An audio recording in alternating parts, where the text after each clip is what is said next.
की वजह से तुमने पाप किया या तुम्हारे बाप दादा ने पाप किया या पीढ़ी दर पीढ़ी पाप के कारण शैतान को वैदिक अधिकार मिलते हैं।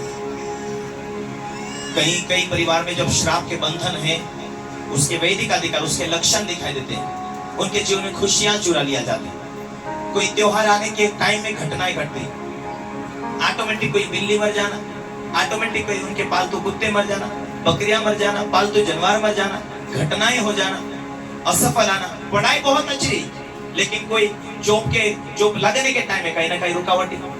पढ़ाई बहुत अच्छी, डिग्री हासिल किया, लेकिन कहीं ना कहीं नौकरी हासिल करने के बाद में भी ऑटोमेटिकली उसे निकाल दिया जाना, उसे छोड़ दिया जाना। पेपर के टाइम में सर दुखना, पढ़ाई अच्छी हो लेकिन ऑटोमेटिक बीमार पड़ जाना।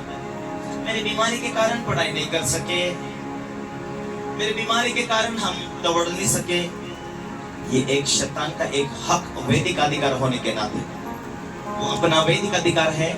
जब बंधन है, दुष्ट आत्मा काम करती, उसे ऊंचाई नहीं जाने देती, सफलता नहीं आने देती, पद छीन लेती दुष्ट आत्मा, उसे बड़े पद पर नहीं जान देती। कोई अच्छा सेवक हो, उसकी सेवा छीनना चाहता है। थोड़ी टाइम के लिए क्रोध डालेगा, थोड़ी टाइम के लिए नफरत डालेगा, थोड़ी टाइम के लिए झगड़े डालेगा। जिस स्थान पर तुम पहुंचे वहां से वो उतारने के लिए पूरी ताकत लगाता है। शैतान बड़ी चालाकी बुद्धिमानी से काम करता है। पर तुमने शुरू में ठाने क्या? जो ठाने हैं, नम्रता को पकड़े रहो, तब परमेश्वर के अनुग्रह और मनुष्य के अनुग्रह में तुम बढ़ोगे। खुदावन के दूत तुम्हारी रक्षा करने के लिए तैयार होते हैं। तुमने ठानना है परमेश्वर की सेवा करने के लिए, उसकी इच्छा पर जीने के लिए। मैं बहुत सारे लोगों को देखता हूँ, ये कई बार आते हैं तो प्रभु का भवन समझ के हमें आना, घुटने टेकना, प्रार्थना करना। प्रभु की हुजूरी यहाँ पर है, प्रभु यहाँ पर काम करता है। मैं जब रात के टाइम में 12 बजे 1 बजे में घर में चक्कर मारता हूँ, मैं प्रार्थना करता हूँ, प्रभु इस स्थान में लोग आए वो चंगे होने लग जाए। मैं प्रार्थना ना भी करूँ तो भी लोग जैसे द्वार में प्रवेश हो वो चंगे होने लग जाए, लोग हो जाते चंगे। यहाँ पास्टर जी आपने प्रार्थना नहीं किया था, हमने इंतजार किया, लेकिन थोड़ा ठीक लग रहा है।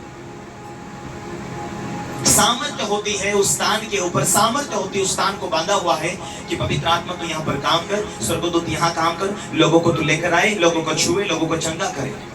परमेश्वर के भवन में आप चाहे जवान हो, चाहे बूढ़े हो, चाहे आप बुद्धिमान हो, चाहे आप नौकरी वाले हो, चाहे आप बड़े लेवल के लोग हैं, यदि आप प्रभु के बेटे हो, प्रभु की बेटी हो, तो आप कितने बड़े दुनिया में ये नहीं दर्शाता। मेरा परमेश्वर कितना बड़ा है वो आप सोचेंगे। मेरा परमेश्वर महान है। तो ये भवन के अंदर हम इस भवन को साफ सुथरा रखें। इस भवन में प्रभु की उपस्थिति होती है। हम सेवक हैं, हम प्रभु के जन हैं, हम प्रभु की बेटा बेटी है। सोचना, हालेलुया। हमें बुद्धिमान के द्वारा वॉलंटियर जो अगुए हैं पूछना कि कुछ काम है क्या। ये नम्रता दर्शाती है और इस नम्रता में एक सामर्थ्य उतरती है। राम बाबू परमेश्वर का बड़ा दास है भारत के अंदर। उसने वो गवाही दे रहा था, वो कहता था मेरे चर्च के अंदर सदस्य है, एमएलए है, खासदार है, एसपी, डीएसपी, कलेक्टर, ऐसे विश्वासी कलीसिया के सदस्य है। एरोप्लेन का, हवाई जहाज का मैनेजर है।